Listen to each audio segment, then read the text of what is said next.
The first time Amina saw snow, she was 16 and afraid. It fell like whispered secrets from the sky, blanketing the roofs of the quiet little town of Riverglen, Pennsylvania.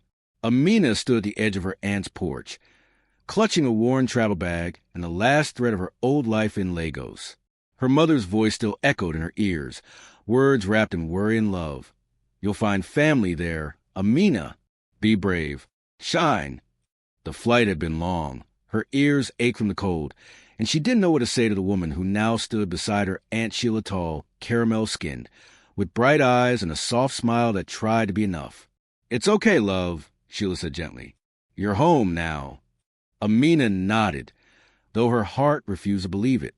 Inside, the house smelled like cinnamon and old books.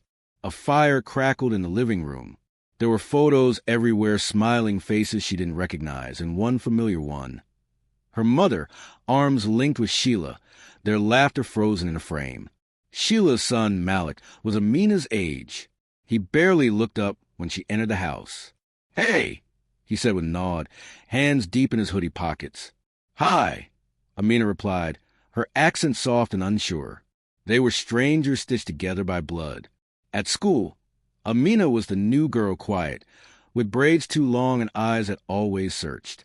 Malik walked her to class the first week, a silent shield.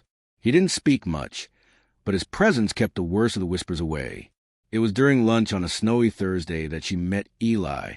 Eli was loud, red-haired, and impossible to ignore. He spilled his apple juice, slipped on his own backpack, and then grinned at Amina like they'd been friends forever. You're new, he said, pointing at her, and I'm clumsy, so we have something in common already. She blinked. How? We both fall into new places. He offered her a juice box as a peace treaty. She smiled, and for the first time in days, it wasn't forced. From that day on, Eli sat with her and Malik during lunch. He asked questions, lots of them about Lagos, about plantains, about her name. It means trustworthy in Arabic, she told him once. He nodded thoughtfully. That suits you. Over months, friendship grew in quiet ways. Eli showed Amina how to skate on the frozen pond, though she fell often. Malik taught her how to shovel snow and curse under her breath while doing it. She helped them both study for history tests and cook jollof rice that nearly set the smoke alarm off. One night in March, they sat on Sheila's porch as the thaw began. Eli had brought an old guitar. Malik had a journal open, sketching something he didn't let them see. Do you miss home? Eli asked Amina softly. She nodded. Every day. But does this place feel a little more like yours now? She looked at the two boys beside her. Yes, she whispered. A little more. Life, like weather, changes fast. Sheila got sick in April. It started with fatigue. Then came the hospital visits, the hush of worried phone calls. The diagnosis lupus came quietly, like the snow had, and changed everything. Amina stepped in where needed, cooking, cleaning, translating medical terms. Malik shut down, shoulders heavy, walls up. Eli became the glue, cracking jokes, bringing milkshakes, keeping them all moving. One day, Amina found Malik alone in the garage, punching a wall. She's all I have left, he said, voice shaking. I can't lose her too. Amina put her arms around him, trembling. You're not alone. Not anymore. They fell into a rhythm. Sheila's condition stabilized. She smiled more, though thinner. Amina danced with her in the kitchen once, barefoot, laughing as music played on the old stereo. In school, Amina joined Eli's drama club. Malik began tutoring kids at the library. They were growing slowly, surely, into something whole. One summer evening, Amina asked Eli, "Why do you always stay?" He shrugged. "Because you're my people now." Malik nodded beside him. "Yeah, threads of the same cloth." She smiled, heartful. Senior year came, and with it, decisions. Malik got into a college in New York. Amina was offered a scholarship to study journalism at Temple. Eli joined AmeriCorps to teach kids in the South. The night before they parted, they sat around a bonfire in Sheila's backyard, marshmallows burning, hearts full and aching. No matter where we go, Amina said, this is forever. Always, Eli whispered. 10 years later, Amina returned to Riverglen with a little girl on her hip and her husband beside her. Malik was already there, a teacher now, engaged. Eli pulled up in a rusty truck. Still clumsy, still Eli. Sheila waited on the porch, older but radiant. "Look at my family," she whispered as they all embraced. Later, as they sat under the same porch light, Amina told her daughter, "These are my friends, but more than that, they're my home." The first few months apart were harder than they admitted. Group texts became lifelines, midnight calls, shared playlists. The distance gnawed at them, but their bond held.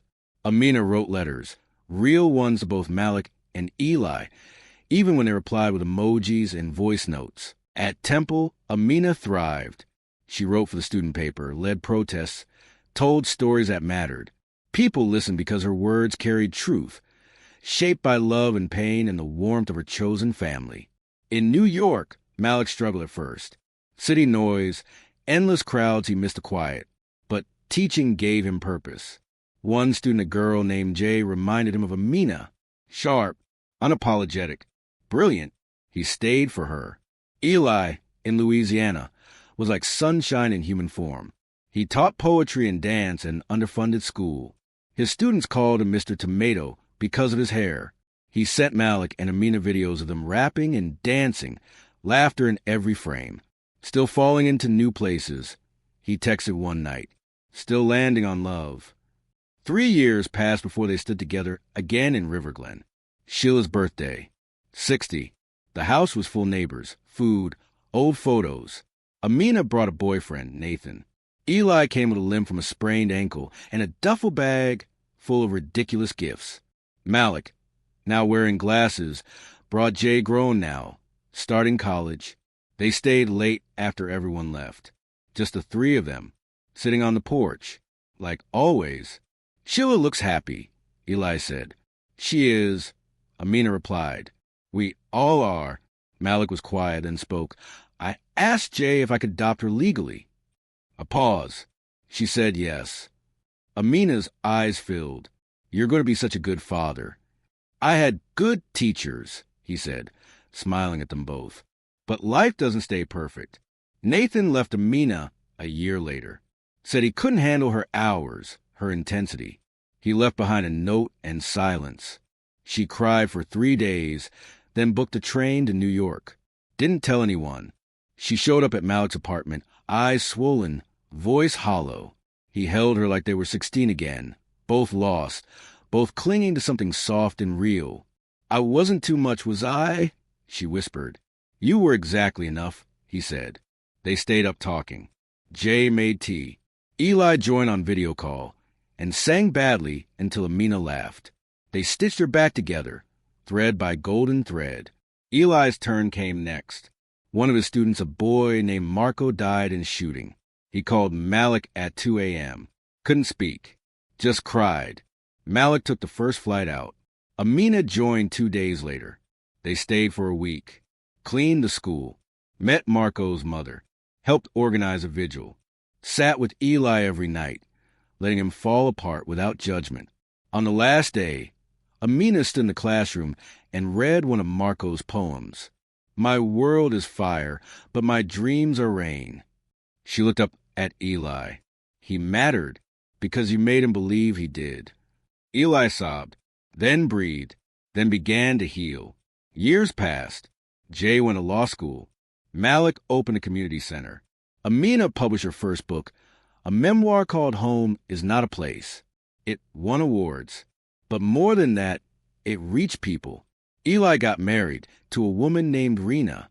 They adopted twins. His wedding dance was ridiculous and perfect.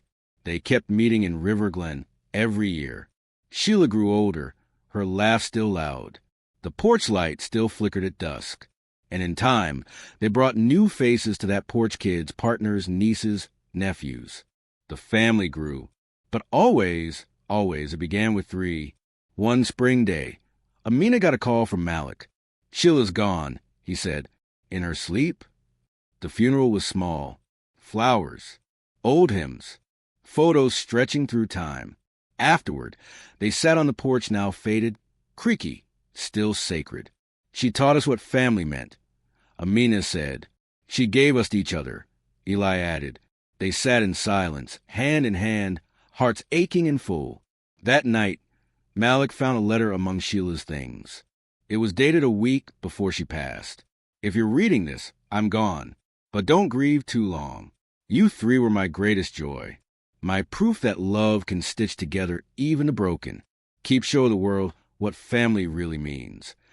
10 years later, a young girl stood on that same porch. Her name was Zara, Amina's daughter.